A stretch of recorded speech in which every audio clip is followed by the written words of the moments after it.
નમસ્કાર, હું યશ. ઝી 24 કલાક પર આપનું સ્વાગત છે. આપ જોઈ રહ્યા છો અમારો ચૂંટણીલક્ષી વિશેષ કાર્યક્રમ મતનો મહાસંગ્રામ, જેમાં અમે આજે આવી પહોંચ્યા છે ભરૂચ લોકસભા બેઠક પર. ભરૂચ લોકસભા બેઠક એટલે મહત્વપૂર્ણ છે કારણ કે અહીંયા એક રીતે રાજકીય એપિસેન્ટર કહી શકાય, કારણ કે અહીંયા છેલ્લા 30 વર્ષથી ભારતીય જનતા પાર્ટીના સાંસદ છે અને કોંગ્રેસ અહીંયા શોધમાં છે કે અહીંયા તેમને જીત મળે. પણ આ વખતે કોંગ્રેસ તેમની આશા વધારે અમર દેખાઈ રહી છે, વધારે ઉજળી દેખાઈ રહી છે. પણ ચર્ચા તે મુદ્દે ચાલુ કરીશું, અહીંયાના જે મુખ્ય પ્રશ્નો છે તેના મુદ્દે ચાલુ કરીશું. પણ તે પહેલા આપના માટે એક વિશેષ વ્યક્તિ, એક વિશેષ કલાકાર અમારી સાથે જોડાઈ ગયા છે, અભયસિંહ રાઠોડ. તેમની સાથે જ વાત કરીશું. અભયસિંહજી, ચૂંટણીનો માહોલ છે અને તમે અમારી સાથે જોડાયા છો, ત્યારે તમારા સુરીલા સ્વરમાં સૌથી પહેલા એક નાનકડું ગીત થઈ જાય. ખૂબ ખૂબ આભાર. મતનો મહાસંગ્રામ જ્યારે G24 કલાક દ્વારા અહીંથી રજૂ થઈ રહ્યો ત્યારે હું એમ કહીશ કે આજે ભારત વર્ષમાં એક મહાપર્વ ઉજવાઈ રહ્યું છે, ત્યારે આપણા બધાના હૃદયમાં કેવો ભાવ હોય, મેઘાણીજીના શબ્દોમાં કેવું હોય તો મોર બની થન ગાંઠ કરે મન, મોર બની થન ગાંઠ કરે, મોર બની થન ગાંઠ કરે મન, મોર બની થન ગાંઠ કરે, ઘન ઘોર જરે ચહુર મારું મન,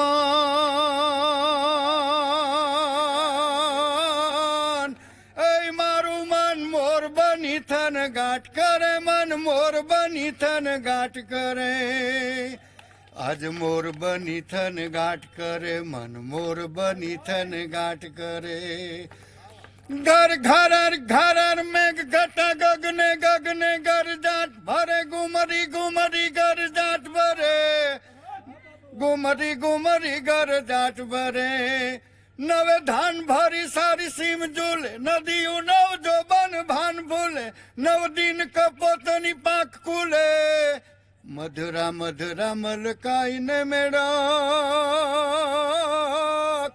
મેં હસું ને હસું બાત કરે, ઘન ઘર જરે ચૌર મારું મન મોર બની થન ગાંઠ કરે, એ મારું મન મોર બની થન ગાંઠ કરે, મન મોર બની થન ગાંઠ કરે, મન મોર બની થન ગાંઠ કરે. અભયસિંહજી, આપનો ખૂબ ખૂબ આભાર. તો આ જ રીતે દેશની જનતા થનગની રહી છે તેમના નવા પ્રધાનમંત્રીને પસંદ કરવા માટે, મત આપવા માટે. ચર્ચાની શરૂઆત કરીશું. ચર્ચા કરવા માટે અમારી સાથે ભારતીય જનતા પાર્ટી તરફથી ભરૂચના ધારાસભ્ય દુષ્યંતભાઈ પટેલ જોડાઈ ગયા છે.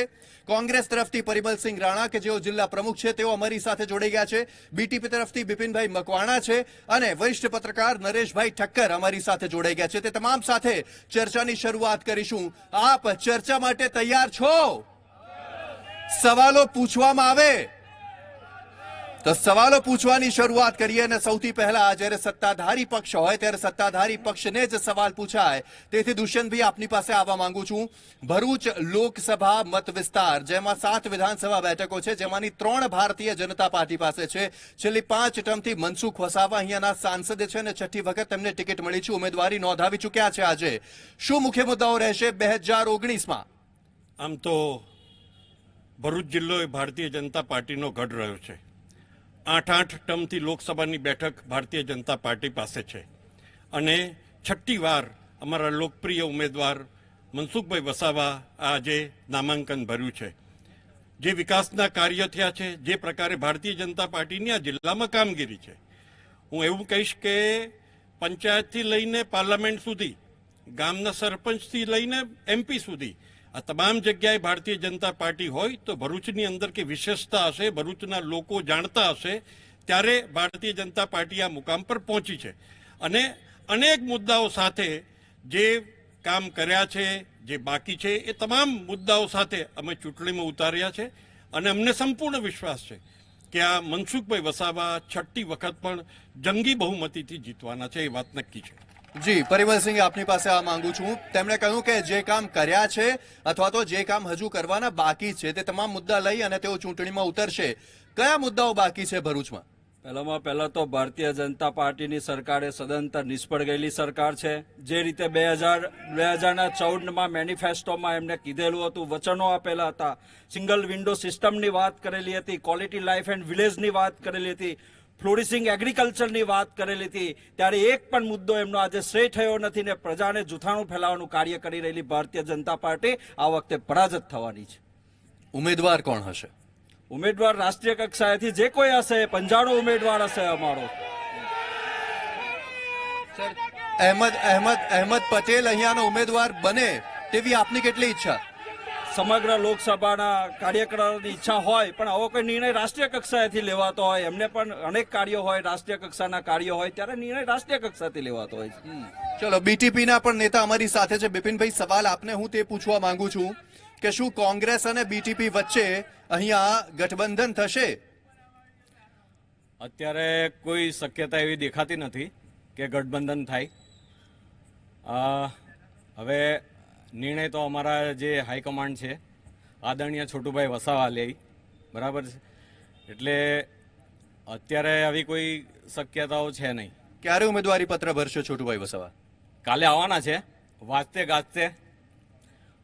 આદરણીય છોટુભાઈ વસાવા 10 વાગે ફોર્મ ભરવાના છે અને જંગી જનતા એમની સાથે જોડાવાની છે.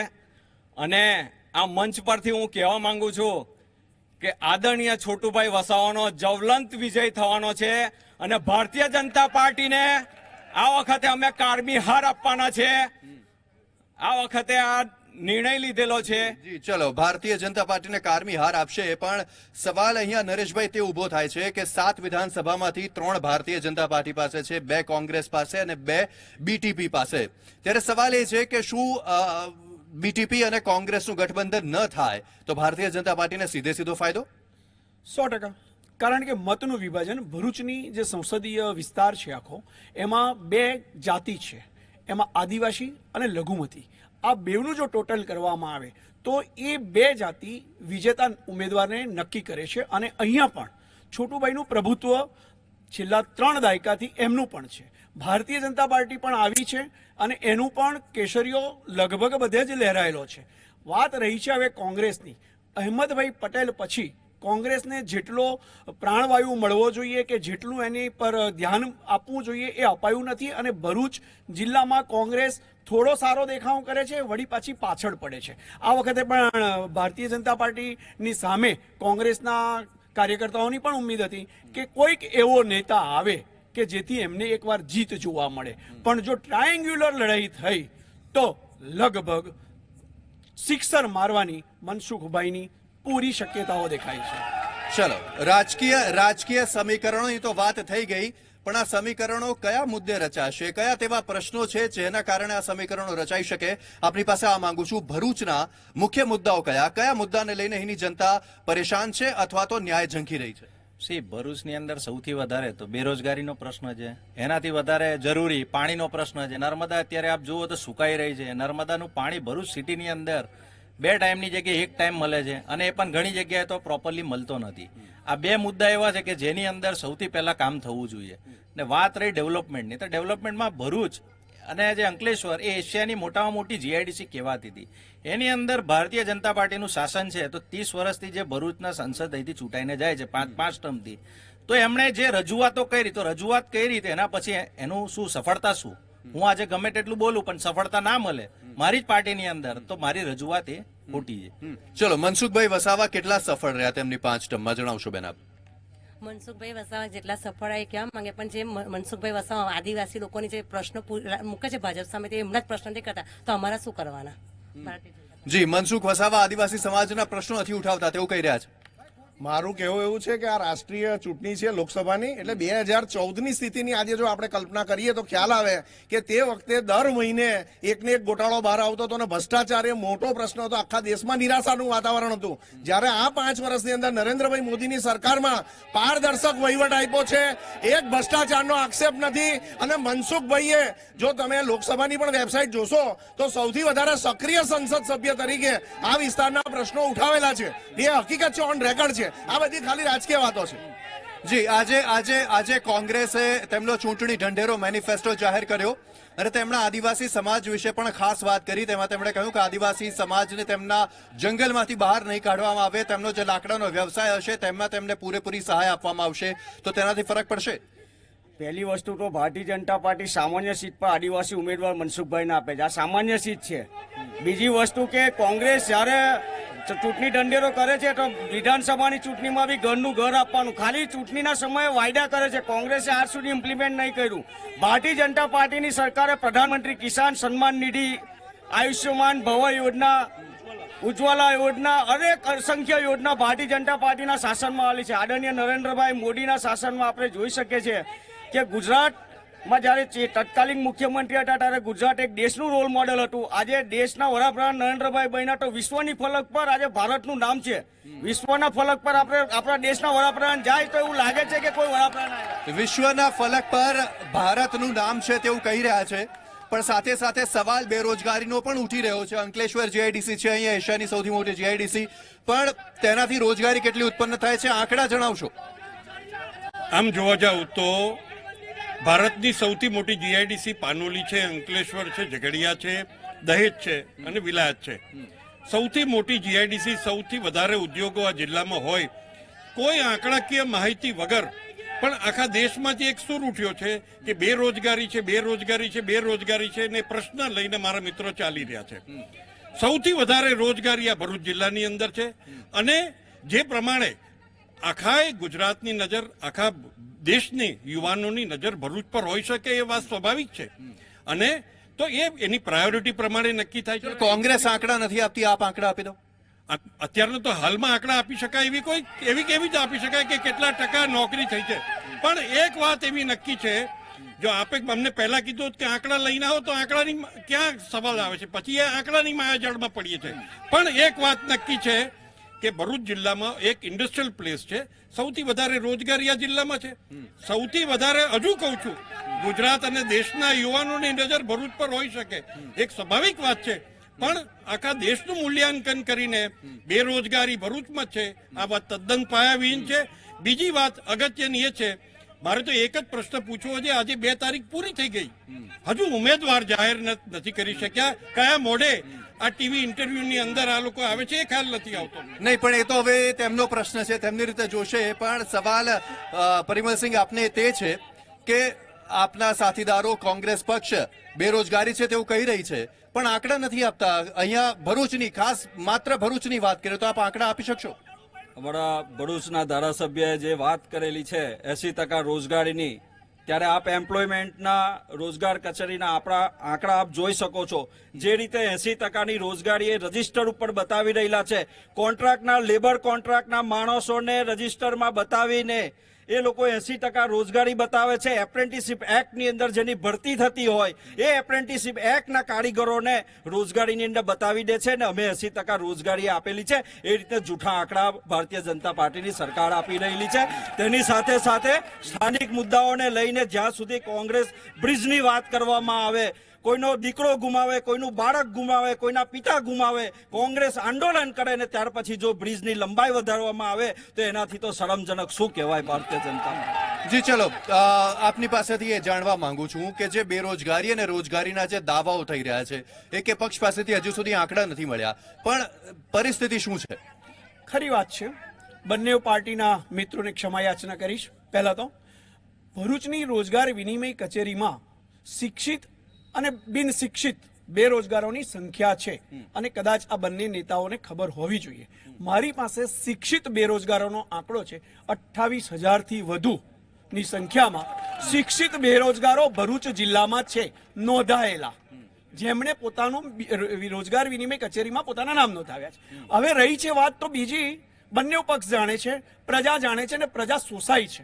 ખરો મુદ્દો તો ઇવન ભારતીય જનતા પાર્ટી એ પણ લડી રહી છે અને એ મુદ્દો છે સ્થાનિક શિક્ષિત લોકોને રોજગારી આપવાના વચનના પાલન માટે. આટલી મોટી ઇન્ડસ્ટ્રી છે સાહેબ, આ ગુજરાત છે, આ ભરૂચ જિલ્લો છે. ભરૂચ જિલ્લાને કેસરિયાએ ઢગલે બંધ આપ્યું છે. ભૂતકાળમાં કોંગ્રેસ પાસે સારામાં સારું નેતૃત્વ હતું, પણ આજે પણ એ સમસ્યા એટલી જ સળગતી છે અને બેરોજગારી ભરૂચ જિલ્લામાં તો છે જ. મતલબ ભાજપ હોય કે કોંગ્રેસ હોય, બેરોજગારીનો મુદ્દો તો અહીંયા હંમેશાથી રહ્યો છે, ખાસ કરીને શિક્ષિત બેરોજગારોનો. બેન, આપની પાસે આ માંગીશ, આજે જ્યારે કોંગ્રેસ દ્વારા તેઓ વાયદો કરવામાં આવ્યો છે કે 2020 સુધીમાં તેઓ 4 લાખ સરકારી નોકરીઓ આપશે અને કુલ તેમની સરકાર આવી તો 34 લાખ સરકારી નોકરીઓ આપશે. આના માટે એક કહેવત છે જે હું અત્યારે બોલી શકું એવી નથી. એટલે કોંગ્રેસનું એવું છે કે જ્યારે સત્તામાં હતા ત્યારે એને કાંઈ નથી કર્યું અને હવે ખોટા સ્વપ્ન બતાવે છે. બીજી વાત રહી બેરોજગારીની, તો જે નોંધાયેલા હોય છે એ લોકો ખરેખર નોકરી કરતા હોય છે, પણ એ લોકોની ઈચ્છા સરકારી નોકરીની હોય છે. એટલે બેરોજગાર કચેરીમાંથી નામ કમી નથી કરાવતા. ખરેખર એજ્યુકેટેડ દરેક યુવાન બેન કહી રહ્યા છે કે જે લોકો બેરોજગાર શિક્ષિત બેરોજગારની યાદીમાં છે તેઓ ખરેખર બેરોજગાર નથી હોતા, પણ તેઓ સરકારી નોકરી મેળવવાની લાલચમાં નામ લખાવે છે. બિલકુલ ખોટી વાત છે.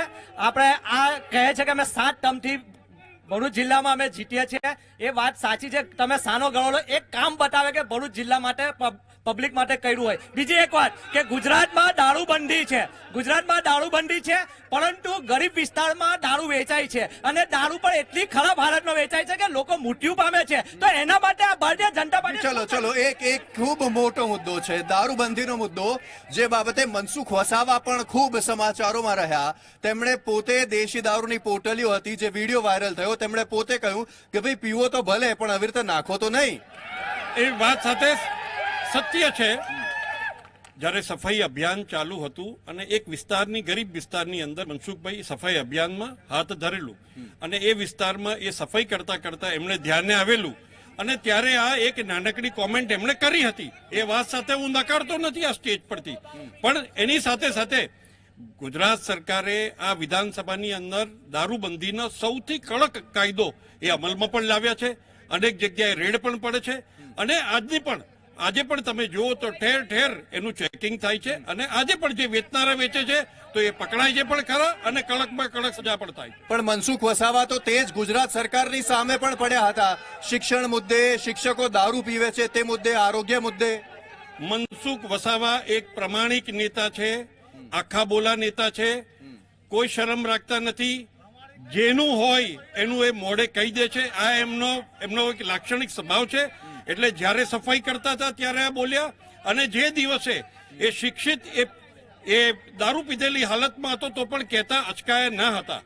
આ એમની પ્રમાણિકતા છે, આ એમનો સ્વભાવ છે અને એ સ્વભાવને લીધે જ એ વિવાદમાં રહે છે. એ વાત પણ વાસ્તવિકતા છે. પણ સાચું કહી દેવું અને સાચું પબ્લિકને કહેવું એમાં જરા પણ એ ભેદ રાખતા નથી. એટલે હું માનું છું ત્યાં સુધી હું એને પોઝિટિવ રીતે લઉં છું કે એ સ્વભાવ એમનો સારો છે અને હંમેશા આ જ પ્રકારે અને આટલા લોકપ્રિય હોવાનું કારણ એ આ એમના સ્વભાવ છે. પણ સાહેબ સવાલ એ જ થાય છે કે પ્રામાણિકતાની સામે આપણે જે બદીઓ છે તે ભૂલી જવાની, તે મુખ્ય સવાલ છે. આપની પાસે આવવા માંગુ છું બિપિનભાઈ, શું કહેવા માંગશો આ મામલે? અત્યારે તમે જે અહીંયા વાત કરતા હતા આદિવાસીઓની, તો હું કહેવા માંગુ છું કે 10 લાખ આદિવાસીઓ જંગલ વિહોણા અને ઘર વિહોણા કરવામાં આવ્યા. તેઓની સામે એઓની ઉપર લાઠીચાર્જ કરવામાં આવ્યો, એઓના ઘર તોડી નાખવામાં આવ્યા. ઉનાકાંડની અંદર દલિતોને કપડાં કાઢીને મારવામાં આવ્યા. ત્યારે હું મનસુખભાઈને પૂછવા માંગુ છું કે તમે ક્યાં હતા, ક્યાં બેસી ગયા હતા? ફક્ત આંગળી ઊંચી કરવાથી કશું નહીં થાય, એનો વિરોધ કરવો પડશે તો જ આ સમાજ તમને સ્વીકારશે, નહીં તો ટીમ્પાટ ચંબુ આપી અને ભગાડી મૂકશે. પણ સમાજ તો આજે પણ સ્વીકારી જ રહ્યો છે, તેથી જ તેઓ ચૂંટાઈને આવે છે અને આટલી ચૂંટણીઓ જીતે છે. સવાલ આપને હું તે પૂછવા માંગુ છું કે અહીંયા ઘણા બધા અહીંયાના સ્થાનિક મુદ્દાઓ છે, જેમાં એક મુખ્ય મુદ્દો છે કે મેડિકલ કોલેજ આવવાની હતી તે હવે નથી આવવાની. શા માટે? મેડિકલ કોલેજ ખરીને તે આવવાની છે અને તે ચોક્કસ આવશે. મેડિકલ કોલેજ ચોક્કસથી આવશે. જી જરૂરથી. ચલો તમારી પાસેથી જાણીશું મેડિકલ કોલેજનો મુખ્ય મુદ્દો શું છે, શા માટે મેડિકલ કોલેજ ના આવી? લોલીપોપ હતો, લોલીપોપ. જી 2017 ની અંદર ધારાસભ્યએ આંગળી ઊંચી કરીને જાહેરાત કરી હતી 18-19-17માં ભરૂચમાં મેડિકલ કોલેજ આવશે, પણ મેડિકલ કોલેજનું કોઈ ઠેકાણું નથી. એક સંસ્થાને આપી, એ સંસ્થા ખોટી નીકળી અને બીજી સંસ્થાની પાસે એગ્રીમેન્ટ કરેલો છે અને માત્ર કાગળ પર છે. જો મેડિકલ કોલેજ આવવાની હોય તો ક્યાં છે અને ક્યારે આવશે એનું ધારાસભ્ય ખુલાસો કરે. જી ચલો ધારાસભ્ય પાસેથી જવાબ મેળવીએ. ધારાસભ્ય દુષ્યંતભાઈ પટેલ અમારી સાથે ભરૂચના જ છે, તેમની સાથે જ સવાલ પૂછે. દુષ્યંતભાઈ, મેડિકલ કોલેજનું શું થયું, શા માટે નથી આવવાની? હું આપનો આભાર માનીશ કે આપે આ સરસ પ્રશ્ન અહીંયા ઉપસ્થિત કર્યો. મેડિકલ કોલેજના એડમિશન આજ 2019ની અંદર બધા જ બેઠેલા ભરૂચના મિત્રો જાણી લે કે 2019ની અંદર એ એડમિશન મળવાનું છે. બીજી વાત, 15 દિવસની અંદર એ કોલેજના બાંધકામનું કામ શરૂ થવાનું છે અને જે સાથે સિવિલ હોસ્પિટલ આજે જે 4 માળની છે એને 5 માળ વધુ ઉપર કરવાનું કામ પણ અપાઈ ગયું છે. એટલે મારે આજના તમારા માધ્યમથી એક સરસ પ્રશ્નનો જવાબ એ છે ભરૂચની જનતાને કે આ સત્રની અંદર ભરૂચ મેડિકલ કોલેજ કાર્યરત થશે અને આ જ ટર્મથી એડમિશન મળવાના છે. જી ચલો, તમારા જવાબની સામે અમુક સવાલ કોંગ્રેસ પાસેથી મેળવી શું કહેવા માંગે છે તેઓ જણાવશો. હા જી, જણાવશો. આવીશ. ધારાસભ્યશ્રીએ કીધું કે મેડિકલ કોલેજ ચાલુ થઈ જશે, તો હજુ તો બાંધકામ નથી થયું, તો એડમિશન ક્યાંથી મળવાના છે? બીજી વસ્તુ ધારાસભ્યશ્રી, બીજી વસ્તુ કે સિવિલ હોસ્પિટલને 1 રૂપિયાના ભાવે તમે 1 રૂપિયાના ભાવે વેપારીને વેચીને તમે એ જગ્યાએ સિવિલ હોસ્પિટલની જગ્યા પર તમે મેડિકલ લાવવાની વાત કરો તો શું એ સરકારી મેડિકલ કોલેજ હશે કે સેલ્ફ ફાઇનાન્સ મેડિકલ કોલેજ હશે? એ બી તમારે જવાબ આપવો પડશે. અને જે રીતે તમે વિકાસની વાતો કરો છો, ભરૂચના શહેરના અંદર તમે છેલ્લા 10 વર્ષ 12 વર્ષથી જે બી મેનિફેસ્ટો લાવેલા છે એ દરેક મેનિફેસ્ટો અધૂરા છે. માતાજી તળાવ પાણીની યોજના હોય કે પછી શહેરના અંદર ફ્લાયઓવરની યોજના હોય કે પછી ભરૂચ. જી જણાવશો. મારે ભરૂચના ધારાસભ્યશ્રીને પૂછવું છે, બેરોજગારીની વાત 2014ની અંદર આ દેશના વડાપ્રધાને બેરોજગારીની વાતો કરી હતી. હું આભાર માનું છું અમારા રાષ્ટ્રીય આગેવાન માન્ય શ્રી અહેમદભાઈ પટેલ સાહેબનો, સ્વર્ગસ્થ હરીસિંહ મહિડા સાહેબનો, કે જેમણે અંકલેશ્વર હોય, એ પાનોલી હોય, એ વાલિયા હોય, એ ઝઘડિયા હોય કે દહેજ હોય, માન્ય શ્રી અહેમદભાઈ પટેલ સાહેબે આ વિસ્તારના યુવાનોને જો રોજગારી આપવાનું કામ કર્યું હોય તો માત્ર કોંગ્રેસના આગેવાનોએ કર્યું છે. એમણે શું કર્યું છે? જી જણાવશો. તેમના સવાલ પર જવાબ આપશો. મેડિકલ કોલેજને જ્યાં સુધી લાગે 50 વર્ષમાં કોઈ આયોજન નહોતું કર્યું, ઉલટાનું આયોજન કરીને એનું ધારાસભ્યશ્રીએ કહ્યું છે. અને રોજગારી આપણો ભરૂચ જિલ્લો સાહેબ એવો છે કે એમાં ભારતનો કોઈ જિલ્લો એવો નહીં હોય કે જ્યાંથી કોઈ લોકો રોજગારી માટે ન આવતા હોય. એટલે સૌથી સારામાં સારી રોજગારી ભરૂચ જિલ્લામાં છે. એના માટે જવાબદાર હોય તો ભારતીય જનતા પાર્ટીની નીતિ જવાબદાર છે. અહેમદભાઈ પટેલનો એમાં કોઈ રોલ નથી. એ તો 29 વર્ષથી લોકસભા લડ્યા નથી. જી, આપની પાસે પરિમલસિંહજી, આપની પાસે આવવા માંગુ છું. સવાલ તે છે કે મેડિકલ કોલેજનો વાયદો તેમણે કર્યો, અમે ઘણી બધી કોલેજ પણ આજે રસ્તામાં જોઈ, મતલબ શિક્ષણ તો મળે છે અહીંયા. સૌથી પહેલા તો અમારા મિત્રએ વાત કરી કે અહેમદભાઈ પટેલનો કોઈ રોલ નથી, ત્યારે સમગ્ર જિલ્લો જાણે છે, સમગ્ર દેશ જાણે છે કે સ્વર્ગસ્થ રાજીવ ગાંધીજી અને આદરણીય અહેમદભાઈ પટેલનું એક સ્વપ્ન હતું કે આ વિસ્તારના લોકોને રોજગારી મળે. આજે એ પરિસ્થિતિ ભારતીય જનતા પાર્ટીએ ઊભી કરી દીધેલી છે કે અહીંનો યુવાન નોકરી માટે ગેટ પર જઈને પાછો આવે છે. આ ભારતીય જનતા પાર્ટીએ હાલત કરેલી છે. જી, આપની પાસે આવવા માંગુ છું નરેશભાઈ. હવે શિક્ષણના મુદ્દે આપણે એક તટસ્થ જવાબ તમારી પાસેથી મેળવીએ. આજે અમે ઘણી બધી કોલેજીસ જોઈ રસ્તામાં, પોલિટેકનિક છે, સાયન્સ છે, કોમર્સ છે, આર્ટ્સ છે, તમામ કોલેજીસ અમે જોઈ. મેડિકલ કોલેજ આવશે તેવું કહી રહ્યા છે. શું હાલમાં પરિસ્થિતિ? જે શિક્ષણની વાત છે એમાં જે બેઝિક જે સમયમાં જે થયું છે એ એક હકીકત છે, પણ નવું જે કંઈ થઈ રહ્યું છે એમાં ધારાસભ્યશ્રી કીધું એમ કે મેડિકલ કોલેજ લાવવાનું ડ્રીમ જે હતું અને ડ્રીમને મટીરિયલાઇઝ કરવા માટે એમણે કોશિશ કરી છે. પણ જે કોંગ્રેસનો આક્ષેપ છે ભારતીય જનતા પાર્ટી સામે, એમાં એમનો વિવાદ અને આક્ષેપ એ છે કે ભાઈ એ ખાનગી કોલેજ છે કે સેલ્ફ ફાઇનાન્સ કોઈકને આપેલી કોલેજ છે. તો એમાં એ પણ સત્ય છે કે કોઈ એક વ્યક્તિ દ્વારા સરકારે એમને ચલાવવા માટે આપેલી કોલેજ છે. 2019માં સ્ટાર્ટ થશે એની સાથે કદાચ હું સંમત નથી થતો, પણ મેડિકલ કોલેજનું કામ ખૂબ ઝડપથી, થોડીક અડચણો છે, થોડોક વિવાદ છે, એની વચ્ચે શરૂ થયું છે. જો મેડિકલ કોલેજ ભરૂચને મળે તો ભરૂચની ઘણી બધી કમનસીબીઓની વચ્ચે શિક્ષણના ક્ષેત્રમાં કદાચ એક આ માઇલસ્ટોન કહી શકાય. દુષ્યંતભાઈ, સરકારી કોલેજની માંગ છે, સેલ્ફ ફાઇનાન્સ મળી રહી છે અથવા તો પ્રાઇવેટ મળી રહી છે, શા માટે? પહેલી વાત તો એવું હતું કે 2 ફિલ્ડ નક્કી કરવામાં આવ્યા છે, એક ગ્રીન ફિલ્ડ અને બ્રાઉન ફિલ્ડ. જે કોલેજમાં જેને એક્સપિરિયન્સ છે, જે કોલેજ ચલાવી શકે છે, એવી ગ્રીન ફિલ્ડ અને બ્રાઉન ફિલ્ડ આ આખી જુદી પ્રકારની ગુજરાત રાજ્યની સ્કીમ છે. અને જેમાં વિવિધ જિલ્લાઓની અંદર મેડિકલ કોલેજ ફાળવવામાં આવી છે, જેમ આપણે અત્યારના નડિયાદના ન્યૂઝ આપે સાંભળ્યા. પણ એક વાત ખાતરી સાથે કહી શકું, બિલ્ડિંગ બનાવતા પહેલું વર્ષ હોય અને બિલ્ડિંગ બનાવતા એ 2 મહિનાનું કામ છે. ભલે ઓગસ્ટની અંદર આપણે એડમિશનની પ્રક્રિયા ચાલુ કરતા હોય, હું ખાતરીપૂર્વક સભાનતાપૂર્વક કહેવા માંગુ છું ભરૂચની જનતાને, આપના ઝી 24 કલાકના માધ્યમથી આ જ વર્ષે 2019ની અંદર આ એડમિશન અપાવવાના છે અને કોલેજ કાર્યરત થશે, એમાં કોઈ બે મત નથી. કોઈ બેમત નથી કે 2019માં મેડિકલ કોલેજ ભરૂચમાં કાર્યરત થઈ જશે. પાછળ જઈએ તેમની પાસેથી જવાબ મેળવવાનો પ્રયાસ કરીએ કે આખરે શિક્ષણની સ્થિતિ શું છે, આપ જણાવશો. શિક્ષણના લઈને નહીં, રોજગારના લઈને મારો પ્રશ્ન છે. ભરૂચ જિલ્લો એક મુસ્લિમ વિસ્તાર ધરાવતો એક વિસ્તાર છે. અહીંયા ભરૂચમાં આપણે ભરૂચ જિલ્લાના મુસ્લિમ સમાજના જે યુવાઓ છે 65% યા 60% રોજગાર માટે વિદેશ જાય છે. રોજગાર અહીંયા મળતો જ નથી. બીજું કે જે કઈ પાર્ટીને આજે કામ થયા જ નથી. મુસ્લિમ સમાજનો જે કઈ નાના મોટા આઈટીઆઈના કોર્સિસ કરે છે યા તો કંઈ પણ એજ્યુકેશન હાસિલ કરે છે, ત્યાર પછી એને રોજગાર નથી મળતો, ત્યારે અંતમાં એને વિદેશ જઈને પોતાની રોજીરોટી માટે વિદેશ જવું પડશે, પોતાના પરિવારને છોડીને. ઘણી બધી એવી ઘટનાઓ બનેલી છે ભરૂચના કે યુવાઓને જ્યાં આફ્રિકામાં મતલબ રોજગારી માટે ભરૂચ છોડવું પડી રહ્યું છે. અમે જેટલી પણ જગ્યાએ ફર્યા તે તમામ જગ્યાએ આ મુદ્દો સામે આવે છે કે રોજગારી માટે ક્યાં તો સુરત જવું પડે છે, ક્યાં તો વાપી જવું પડે છે, ક્યાં તો પછી દેશની બહાર જવું પડે છે.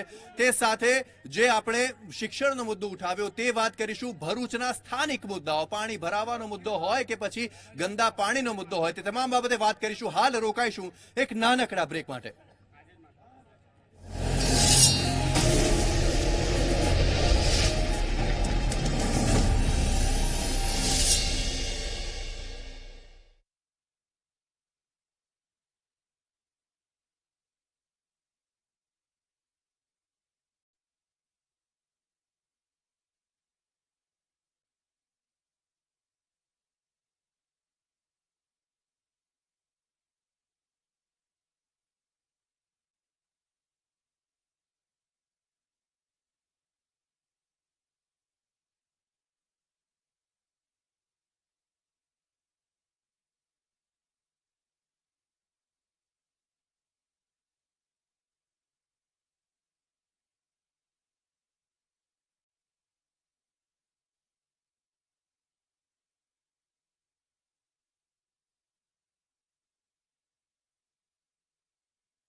બ્રેક બાદ આપનું સ્વાગત છે મતનો મહાસંગ્રામમાં. હવે અહીંયા નારેબાજીનો દોર શરૂ થઈ ગયો છે, નારાઓ લાગી રહ્યા છે અને તેની વચ્ચે જે અહીંયાના સ્થાનિક મુદ્દા છે, સ્થાનિક પ્રશ્નો છે, તેના ઉપર દુષ્યંતભાઈ આપની પાસે આવવા માંગુ છું.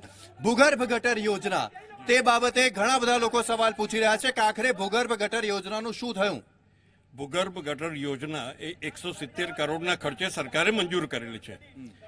ભરૂચ શહેર એક એવી ટોપોગ્રાફી સાથેનું શહેર છે જ્યાં ઊંચું નીચું અને અમારું જૂનું ભરૂચ, આ ભરૂચની વિશેષતાઓ છે.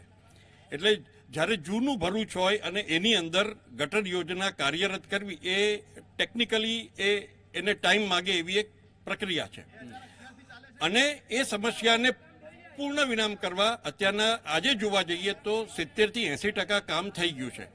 પણ જે અમારી ભરૂચની રોડ, નાના ગલીઓ છે, જે વિસ્તારની અંદર ગટર યોજના અંદર એને સામેલ કરવી, લોકોની પણ અપેક્ષાઓ છે કે અમારે ગટર યોજના આવે, કારણ કે આખું ભરૂચ એમાં જૂના ભરૂચની અંદર અનેક જગ્યાએ ખાડકુવાવ છે. તો આ સમસ્યાને દૂર કરવા ભલે કોઈ ગમે તે કે, જેવી રીતે ભરૂચમાં માતરિયા યોજના, પાણીની યોજના સફળ ગઈ, એવી જ રીતે ગટર યોજનાની વાત એ પૂરી થવાની છે. અને તમારી આ રજૂઆત ભલે સ્થાનિક હોય, વર્ષોથી ભરૂચમાં નગરપાલિકા અમારી જોડે છે, 44 માંથી 32 સીટો અમારી જોડે છે. જો આ જ મુદ્દા હોત તો પ્રજા મત ના આપતે. મતલબ ભૂગર્ભ ગટર યોજના પણ સફળ થઈ જશે, જેમ તેમણે કહ્યું તેમ. ભારતીય જનતા પાર્ટી જૂઠાણા ફેલાવનારી વાત કરી રહેલી છે. 7 વર્ષથી ગટર યોજનાનું કામ ચાલુ હોય ને પૂરું ના થતું હોય તો એ શરમજનક વાત કહેવાય. જેની સાથે સાથે ઘણી બધી યોજનાઓ ભારતીય જનતા પાર્ટીએ વાત કરેલ છે. ત્યારે માનનીય ધારાસભ્ય ક્રિકેટ એસોસિએશનના પ્રમુખ હોય છતાં પણ આજે નવયુવાનો માટે ભરૂચની અંદર ક્રિકેટનું ગ્રાઉન્ડ નથી. આ શરમજનક બાબત કહેવાય. જી, ભૂગર્ભ ગટર યોજના પર અન્ય લોકો પાસેથી જવાબ મેળવવાનો પ્રયાસ કરીએ. જી, આપની પાસે આવીશ, પરંતુ સૌથી પહેલા હું તમારી પાસે આવવા માંગુ છું. ભરૂચમાં ગટરની શું પરિસ્થિતિ છે, જણાવશો જરા?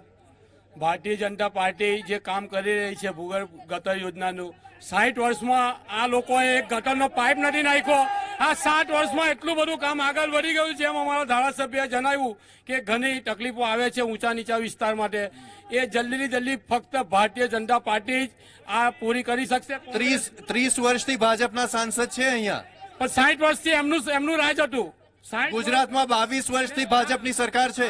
આ 60 વર્ષ ભૂગર્ભ ગટર યોજના 60 વર્ષથી ચાલુ થઈ છે. ફક્ત 60 વર્ષથી યોજના ચાલુ થઈ છે અને પૂર્ણ થવાના આરે છે, જે આ લોકો માટે શરમજનક વાત છે. જી જી જી જી જી આપની પાસે જણાવશો, શું કહેવા માંગો છો?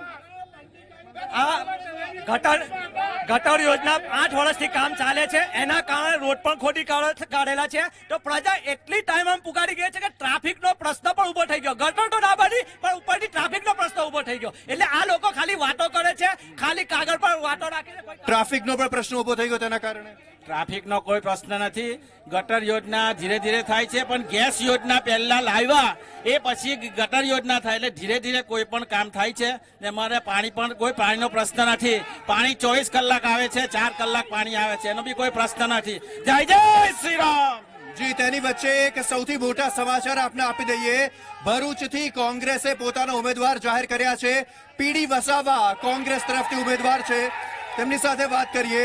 જણાવશો, પીડી વસાવા કોંગ્રેસનો ઉમેદવાર છે, કેટલી કોંગ્રેસને જીતની આશા?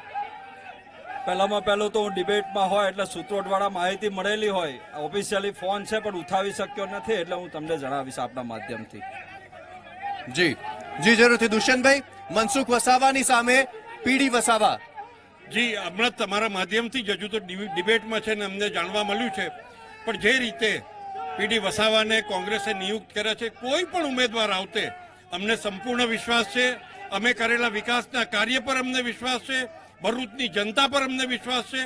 કોઈ પણ ઉમેદવાર હોત, આ સીટ 6ઠ્ઠી વાર મનસુખભાઈ ભારે મતોથી એ જીતવાના છે, એ વાત નક્કી છે ને નિશ્ચિત. ભાજપનો 8 કોઠા, 8 વખતથી અહીંયા ભાજપ જીતી આવે છે. 9મી વખત શું થશે? પીડી વસાવા ઉમેદવાર, શું કહેશો? આ વખતે પીડી વસાવા ઘરે જશે. અમારા પીડી વસાવા સાહેબ દિલ્હી જશે. અને પીડી વસાવા ઘરે જશે? દિલ્હી જશે. અમારા પીડી વસાવા દિલ્હી જશે. કેમ કે બીજેપી અત્યાર સુધી કઈ કર્યું નથી, અને નરેન્દ્ર મોદી અત્યાર સુધી એ લોકો જુઠ્ઠું જ બોલતા આવ્યા છે અને જુઠ્ઠું જ બોલે છે. એટલે પીડી વસાવા જી જણાવશો પીડી વસાવા ઉમેદવાર એમને અહીંયા હતું તે ઓટે આવી ગયું, એમને પોતે સ્પષ્ટ કીધું. બાકી મનસુખભાઈ દર વખત કરતા હાઈએસ્ટ બહુમતી આ વખતે જીતવાના છે. જી સાંસદ મનસુખભાઈ વસાવા આવ્યા પછી આજે બરોડા અને અમદાવાદ પાસપોર્ટ માટે જવું પડતું હતું. મનસુખભાઈ પાસપોર્ટ ઓફિસ ભરૂચમાં લાવ્યા, બોલાવની ને ઝારેશ્વરને જોટો ફ્લાય. પીડી વસાવા કેટલો મોટો પડકાર? 2 લાખ મતથી ઘરે જવાના છે. 2 લાખ મતોથી હારશે પીડી વસાવા તેવો દાવો કરવામાં આવી રહ્યો છે.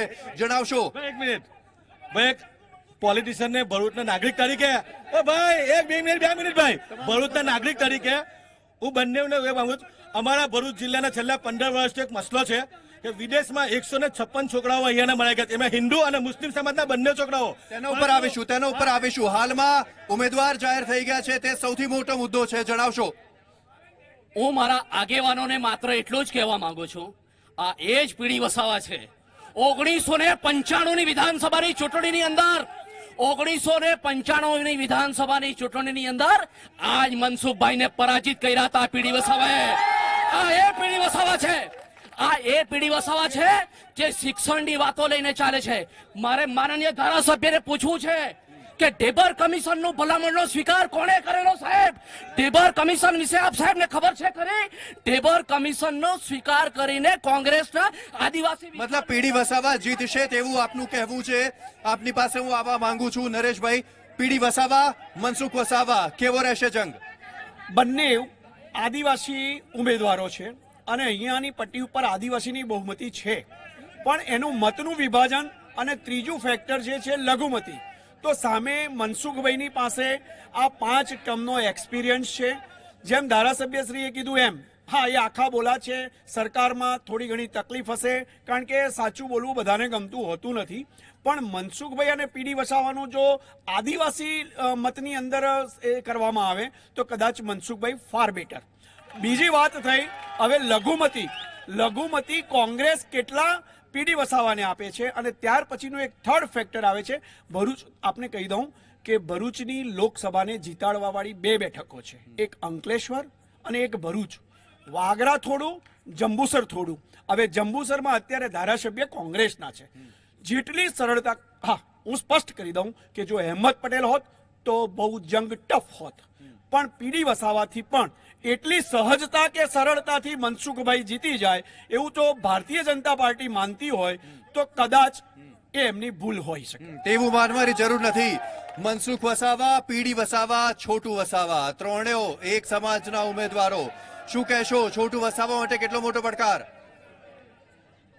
મનસુખભાઈ વસાવા તેમજ પીડી વસાવા અને એક બાજુ છોટુભાઈ વસાવા, તો ઘણું બધું અંતર છે, બહુ મોટું અંતર છે.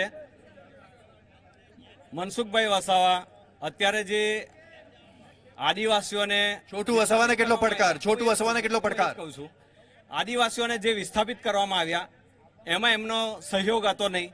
દલિતોને મારવામાં આવ્યા અને સૌથી મોટો તો બીટીપી અને કોંગ્રેસ સાથે મળીને લડશે તેવું કહી શકાય? ના એવું તો ના, ભલે ઉમેદવાર અલગ છે. ના એવું તો ના કહી શકાય. તેવું નહીં થાય. પીડી વસાવા વિશે આપ શું કહેશો? કહી રહ્યા છે અમને નરેશભાઈ કે મનસુખ વસાવા કરતા થોડો ઓછો હોલ્ડ છે આદિવાસી સમાજ પર તેમનો. ભારતીય રાષ્ટ્રીય નો ઉમેદવાર કોઈ પણ આવે હાથના પંજાના નિશાનની સાથે અમે જે રીતે ભારતીય જનતા પાર્ટી વિકાસના કાર્યમાં નિષ્ફળ ગયેલી છે એ વાત ગામે ગામે અને વોર્ડ વાઇઝ અમે જવાના છે. જે રીતે આજ જોવામાં આવે તો આરોગ્યની કર્મચારી બહેન આજે દુઃખી છે, એસટી બસનો કંડક્ટર દુઃખી છે. આજે અનેક પ્રશ્નો છે તે લઈને અમે વિકાસનો જે રીતે ભારતીય જનતા પાર્ટીએ વચનો આપેલા હતા આજે એક પણ વચનો એમને પાડેલા નથી. આ વાત લોકો સુધી લઈને અમે જવાના છે. જી ચલો, તો હવે ઉમેદવારો જાહેર થઈ ગયા છે. બંને પક્ષે દાવો કર્યો છે કે તેમનો ઉમેદવાર જીતશે. તો હવે સ્થાનિક પ્રશ્નો ઉપર આવીએ. સવાલ તે છે કે અહીંયા ડ્રેનેજનું કામ થઈ રહ્યું છે, તેના કારણે ટ્રાફિકનો પ્રશ્ન ઉભો થઈ રહ્યો છે. આ બાબતે તમે શું કહેશો? જી ઉમેદવાર વિશે શું કહેશો? પીડી વસાવા સાહેબ અને મનસુખભાઈ એ બેની સરખામણીમાં હું કહું તો આજે ભરૂચ શહેરની જનતા કે અંકલેશ્વર શહેરની જનતા હોય, હું નથી માનતો કે 50 કે 60% વ્યક્તિએ મનસુખભાઈને જોયા હોય કે મનસુખભાઈને ઓળખતા હોય. પક્ષના હિસાબે નામથી ઓળખતા હોય વાત જુદી છે. 5 ટર્મથી જીતે છે, તમે કેવી રીતે આમ કહી શકો? ટીવીના માધ્યમથી હું મુરબ્બી ધારાસભ્યશ્રીને એટલું પૂછવા માંગુ છું કે મનસુખભાઈ 6 ટર્મથી સંસદ સભામાં ચૂંટાયા છે, એવા ગુજરાતમાંથી 5 સભ્યો આદિવાસી ચૂંટાયા છે. આદિવાસીને સ્ટેચ્યુ ઓફ યુનિટીના નામે 68 ગામોને આદિવાસીમાંથી જંગલમાંથી વિહોણા કરવાનું આવ્યું. બીજું 17 રાજ્યોની અંદર 10 લાખ આદિવાસીઓને ઘરમાંથી જંગલમાંથી બહાર કાઢવાની વાત આવી, એમાં 5માંથી 1 પણ સંસદ સભ્યો. ચલો તે મુદ્દો ઉઠાવીએ. ત્રણેય આદિવાસી સમાજના ઉમેદવાર, તેમ છતાં આદિવાસી સમાજ પરેશાન. ઉમેદવારની જો વાત કરીએ ને તો ભારતીય જનતા પાર્ટીની અંદર ક્રીમ કાર્યકર્તા છે, નેતા કોઈ નથી. નેતાઓમાંથી વડાપ્રધાન બને છે ને ધારાસભ્ય બને છે. કાર્યકર્તાઓ એટલા મોટા કાર્યકર્તાઓ છે કે અમારે ઉમેદવાર હોદવા જવાની જરૂર નથી પડતી. એન ટાઈમે જ્યારે પણ આ ઉમેદવાર ઉભો કરવાની જરૂરત ઊભી થઈ ને ત્યારે છેલ્લા સમયે આ લોકો ઉમેદવાર ઉભો કરતા હોય છે. જી જી જણાવશો આપ જણાવશો. G24 તરફથી આપનું હાર્દિક સ્વાગત છે. હું 3 જ મુદ્દા આપીશ. 60 વર્ષથી કોંગ્રેસની સરકાર હતી, 85% અમે વાત કરતા હતા. વર્ષોથી અમે 85% વાત કરતા હતા. એક અમારો ચોકીદાર આજે તમામ સમાજને લઈને ચાલે છે. એક ચોકીદાર અમારો તમામ સમાજને ચાલે છે. અને આ વાત 2030 સુધી અમારા ચોકીદારને કોઈ હટાવે નહીં. વાત અમારા સમાજની છે. દલિત હોય, આદિવાસી હોય, ઓબીસી હોય, એ ચોકીદાર અમારો આજે અમારા ચોકીદાર તરીકે. જી જણાવશો.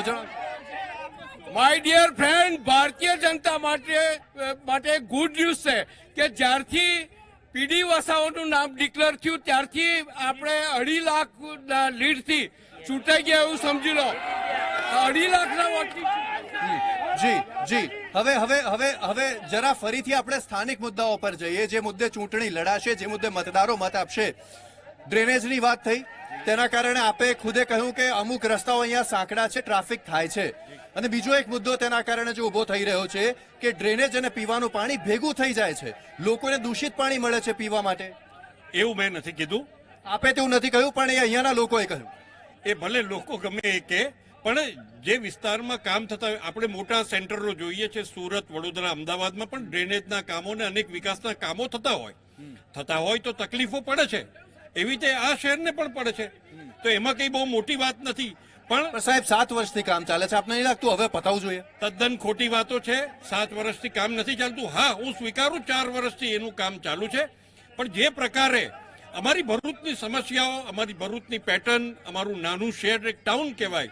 Bharuch is not a city, a town છે. તો એની અંદર આ વ્યવસ્થા કેવી રીતે કરવી અને કેવી રીતે સાકાર કરવી, એ એક ટેકનિકલી ક્યાં સુધીમાં થઈ શકશે, આપને શું લાગે છે? લગભગ 1 વર્ષની અંદર આ કામ પૂર્ણ થશે. ચલો 1 વર્ષની અંદર કોલેજ પણ આવી જશે, આ કામ પણ પૂરું થઈ જશે. શું કહેશો આપ? ધારાસભ્યશ્રીએ જે એક ગટર યોજના માટે કીધું, ગટર યોજનામાં જે સિસ્ટમ, હા એમની વાત અને એમની સમસ્યાઓવાળી એમાં સચ્ચાઈ ખરી કે ટોપોગ્રાફી ને આ ને તે, પણ જેટલા પ્રમાણની અંદર જે પાઇપલાઇન જે એની વોલ્યુમની નખાવી જોઈએ એ વોલ્યુમની નખાઈ નથી. 170 કરોડ સામે પ્રશ્નાર્થ આજે બી છે, વર્ષ પછી પણ હશે અને 2 વર્ષ પછી પણ હશે. કારણ કે આજે અડધી પડધી જે બનાવી છે તેમાં લોકોએ પોતાના કનેક્શન આપી દીધા છે. એટલે કામ પૂરું થયા પછી પણ સફળતા સામે સવાલ છે, પ્રશ્ન છે. અને એની સાથે બીજા પણ ભરૂચના જે લોકલ પ્રશ્ન છે. સૌથી મોટી અગત્યની વાત એવી છે કે જ્યારે 30 વર્ષ, મારો પણ એક પ્રશ્ન છે કે 30 વર્ષ ભારતીય જનતા પાર્ટીના કેસરીઓ અહીંયા જામ્યો છે ને હજુય કદાચ જામશે, પણ સ્માર્ટ સિટીનો જ્યારે પ્રોજેક્ટ આવ્યો ત્યારે ભરૂચ જિલ્લાનું ભાજપનું નેતૃત્વ એટલું સફળ કેમ નથી રહ્યું એ પ્રશ્ન છે. જી જણાવશો.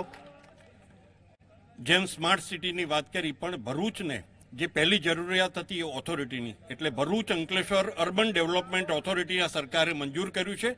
અને એ હેઠળ જે વિસ્તાર જે રીતે એમાં પ્રોગ્રેસ થવો જોઈએ, કારણ કે ભરૂચ પાસે, આજુબાજુના વિસ્તાર પાસે ઓથોરિટી નથી. ઓથોરિટીથી ભરૂચ શહેર એક નિયંત્રણ મુજબનું, એક જેમ આપણે ઈચ્છીએ છીએ કે જે પ્રકારનું આપણું સિટી હોવું જોઈએ એ પ્રકારનું સિટીની રચના થઈ ગઈ છે. ઓથોરિટીની રચના થઈ 1.5-2 વર્ષ થયા છે. અને આવનારા દિવસોની અંદર પહેલા ઓથોરિટી બને, પહેલા નિયમન બને અને પછી એને સ્માર્ટ બનાવાય. ચલો સાહેબ, 2019માં મેડિકલ કોલેજ આવી જશે, 1 વર્ષમાં ડ્રેનેજનું કામ થઈ જશે, સ્માર્ટ સિટી ક્યારે થશે હવે તેનો પણ સમય આપી દો. સ્માર્ટ સિટીનો પ્રશ્ન અત્યારના હું કોઈ એવો ટાઈમ આપી શકું નહીં, પણ હા એટલું જરૂર છે કે જે રીતે ઓથોરિટી બન્યું છે, ઓથોરિટી પ્રમાણે જે પ્રમાણે ભરૂચ, અંકલેશ્વર અને આજુબાજુના વિસ્તાર જે રીતે વિકસી રહ્યા છે એ પ્રમાણે મને ચોક્કસ દેખાય છે કે ભરૂચ એક સુઆયોજિત શહેર બનવાનું એ વાત નિશ્ચિત છે. જી જરૂરથી. અહીંયા ભરૂચમાં ઘણા વિસ્તારોમાં ચૂંટણી બહિષ્કારના પોસ્ટર્સ પણ લાગ્યા છે. ઘણી સોસાયટીઓએ ચૂંટણીનો બહિષ્કાર પણ કર્યો છે. શું તે બાબતને કોંગ્રેસ પોઝિટિવલી પોતાની તરફ ફેરવી શકશે?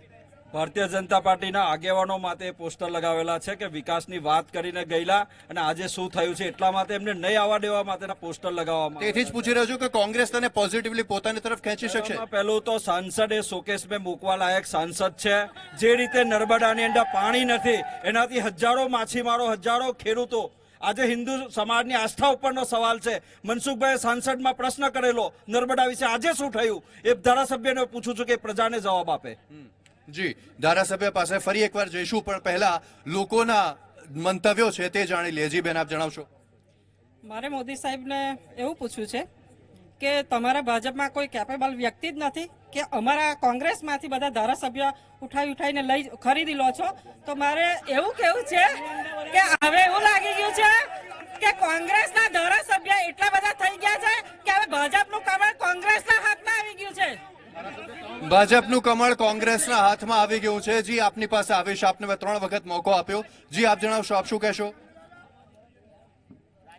ભાઈ, હમણાં બેને કીધું કે કોંગ્રેસના ધારાસભ્યોને પણ કોંગ્રેસના ધારાસભ્યો ખબર છે કે કેરી ચૂસાઈ ગઈ છે, હવે કાંઈ છે નહીં. એટલે એ બધા છે ને બધા બૌદ્ધિક વિકાસ તરફ પડે છે. જૈવિક વિકાસ કોઈ નથી જોતો. જૈવિક વિકાસ પપ્પુએ કર્યો જૈવિક વિકાસ. મોદી સાહેબ બૌદ્ધિક વિકાસ, સબકા સાથ સબકા વિકાસ. ચલો સાહેબ, આપે કહ્યું કે કેરી ચૂસાઈ ગઈ છે એટલે આવી ગયા ભાજપમાં. તો સવાલ હવે તે થાય છે કે જવાહર ચાવડા ભાજપમાં આવીને એવું બોલ્યા કે ભાઈ હું તો મજા કરવા આવ્યો છું, તો અહીંયા પણ એ જ કરશે. બધાને એવું લાગે છે, પણ સફળ નેતૃત્વ હોય છે એમાં આવી બધી મજા થતી નથી. જે દુષ્યંતભાઈ જાણે છે, અહીંના ધારાસભ્ય અથવા તો જેને હું જેટલાને મળેલો છું એ બધાને ખબર છે કે બૌદ્ધિક નેતૃત્વ કોને કહેવાય અને જૈવિક નેતૃત્વ કોને કહેવાય. એક શારીરિક વિકાસ છે. જી જણાવશો બેન, આપ શું કહેવા માંગો છો? હાલમાં જે પરિસ્થિતિ છે, જે સવાલો ઉઠી રહ્યા છે ભારતીય જનતા પાર્ટી સામે, તેમના સાંસદ સામે. નાના કોંગ્રેસ ખાલી જુઠ્ઠાણું બોલે છે. એમની પાસે કોઈ મુદ્દા નથી. વિકાસ બધો જ થયો છે. મોદીજી ઘણી બધી યોજનાઓ લાયા છે. બહેનો, વિધવાઓ, બાળકો બધા માટેની યોજના છે. મેડિકલ ક્ષેત્રે પણ સારી યોજના લાયા છે. કોઈ એવો કોઈ મુદ્દો નથી. જી ચલો, મને અહીંયા સ્થાનિકોમાંથી એક મુદ્દો તે પણ સામે આવ્યો હતો કે ભાઈ જે મીઠું પાણી હોય તે ખારું થઈ રહ્યું છે દિવસે ને દિવસે. તે બાબતે કોણ બોલશે? કોઈ બોલશે ખરું? નર્મદા નદીનું પાણી સુકાઈ ગયું છે. એના કારણે દરિયાનું પાણી અંદર આવે છે. દરિયાનું પાણી ખારાશવાળું હોવાથી આ પાણી ભરૂચનું પાણી પણ ખારું થવા માંડી છે અને કિસાનોની ખેતી પણ બગડી ગઈ છે અને ખેતી પણ થતી નથી ખારાશવાળું પાણીથી. જેથી આ લોકોએ જવાબ આપવો જોઈએ કે પાણી કેમ બંધ કરેલું છે. જી, આપ જણાવશો. નર્મદા ડેમનું પાણી છોડવામાં નથી આવતું એટલે પાણી ખારું થઈ રહ્યું છે. જી, તો નર્મદા ડેમ ખાલી છે તેના કારણે મીઠું પાણી જે હોય તે ખારું થઈ રહ્યું છે. ભરૂચ શહેરમાં મેં જગ્યાએ દુકાનોમાં તેવા પોસ્ટર પણ વાંચ્યા કે મીઠું પાણી મળશે. પાણી તો મીઠું જ હોય પીવા માટેનું. હવે એમાં પ્રશ્ન એવા છે કે પાછલા 2-3 વર્ષથી વરસાદ પણ ઓછો છે એટલે કુદરતી રીતે પણ ડેમમાં નેચરલ પાણી ઓછું આવ્યું છે. બીજું કે પાણી જે ખારાશ આવી છે, દરિયાનું પાણી અંદર આવે છે, એના માટે ભારતીય જનતા પાર્ટીએ 4,350 કરોડની બેરેક યોજના અમલમાં મૂકી છે. એનું પણ કામ ચાલુ છે અને ત્યાર પછી આખું એ પાણી આ બાજુ ડાયવર્ટ થઈને મીઠું પાણી આવવાનું. સાહેબ, ચર્ચા ચાલુ થઈ ત્યારથી દરેક યોજના મુકાયેલી છે, પણ એક કામ ખબર નહીં અત્યાર સુધી તે સામે નથી આવ્યા. જે મીઠું પાણી હોય તે ખારું થઈ રહ્યું છે. આ કેમ એવું થઈ રહ્યું છે? તેનો નિકાલ કેવી રીતે? નર્મદા નદી ઉપર જે ડેમ બન્યો એ ડેમ આજે 138 મીટર થયો છે. પહેલા મૂળ સમસ્યામાં કોઈ જતું નથી ને પાણી ખારું થયું છે, બેકવોટર આવે છે, એ બધી વાત સાચી છે. 138 મીટર હાઈટ થવાથી જે 600 ક્યુસેક પાણી છોડવામાં આવે છે, જે રેગ્યુલેટરી બોર્ડે જે નિયમ કર્યો હતો, આજે કદાચ આટલા વર્ષો પછી આ 600 ક્યુસેક પાણી ઓછું છે, એને 1200 કરવું જોઈએ. એમાં અમારા સંસદ સભ્ય, ધારાસભ્યએ ખૂબ રજૂઆત કરી છે અને અમને વિશ્વાસ છે કે આવનારા દિવસમાં. મનસુખભાઈ વારંવાર કહે છે કે ભાઈ નર્મદામાં પાણી છોડો, પણ નથી છોડાતું. કેમ? પહેલા તો આટલા માટે કે જ્યારે 1200 ક્યુસેક પાણી છોડાશે તો આ સમસ્યા હલ થશે. બીજી એક વાત, અત્યારના નર્મદામાં પાણી નથી એ અમને સ્વીકારવામાં જરાય અમને શરમ નથી આવતી, અમને એ છોજ નથી, પણ એ વાસ્તવિકતા બી છે કે નર્મદા સુકાઈ રહી છે. બેકવોટરનું પાણી ભરૂચ ગોલ્ડન બ્રિજની આગળ સુધી પહોંચ્યું છે, ખેતીને પણ નુકસાન થાય છે. પણ જે પ્રકારે એની ઉપર ભાડભૂત ખાતે જે બેરેજ યોજના મૂકવામાં આવી છે, એનજીટીમાં જે પ્રશ્ન હતો એ આજ મહિને પૂરો થયો છે, ટેન્ડર ફ્લોટ થઈ ગયા છે અને અમને બહુ જલ્દી આશા છે કે ઓક્ટોબર નવેમ્બરની અંદર આ બેરેજની યોજના, ભાડભૂત બેરેજ યોજના 4350 crore is a generation next માટેની તે યોજના અમલમાં આવી જશે. એ યોજના કાર્યરત થશે. આ દેશના માન્ય યોજના ચલો 2019માં મેડિકલ કોલેજ બનશે, યોજના એક કાર્યરત થશે. આવતા વર્ષ સુધીમાં બીજું એક જે કામ ડ્રેનેજનું કામ હતું તે પતી જશે. આટલા બધા વાયદા છે તો પછી જનતા તેમનો સાથ આપશે ને? માત્ર કાગળ ઉપર વાત કરી રહેલી આ ભારતીય જનતા પાર્ટી છે. મહાનગરપાલિકા બનાવવાની ભરૂચમાં વાત કરેલી, આજે બોડાની વાત કરેલી, આજે ક્યાં છે? એ ભારતીય જનતા પાર્ટીને મારે પૂછવું છે. માત્ર કાગળ ઉપર વાત કરી રહેલી આ ભારતીય જનતા પાર્ટી છે. જી, જે મીઠું પાણી ખારું થવાની જે પરિસ્થિતિ છે તેના કારણે લોકોને કેટલી પરેશાની, કારણ કે સ્વાભાવિક રીતે જે પીવાનું પાણી હોય તે મીઠું જ જોઈએ, તે ખારું કેવી રીતે ચાલી શકે? નર્મદાના દર્શન માત્રથી માણસ પવિત્ર ગણાતો હતો. એ નર્મદા બંધને કારણે ભરૂચને આટલું બધું ગંભીર નુકસાન કરશે એ પ્રજાને ખબર નહોતી. હાઈકોર્ટ અને સુપ્રીમ કોર્ટની ઉપર ગ્રીન ટ્રિબ્યુનલ સુધી ભરૂચની કેટલીક સંસ્થાઓ ગઈ છે આ નર્મદાના મુદ્દે.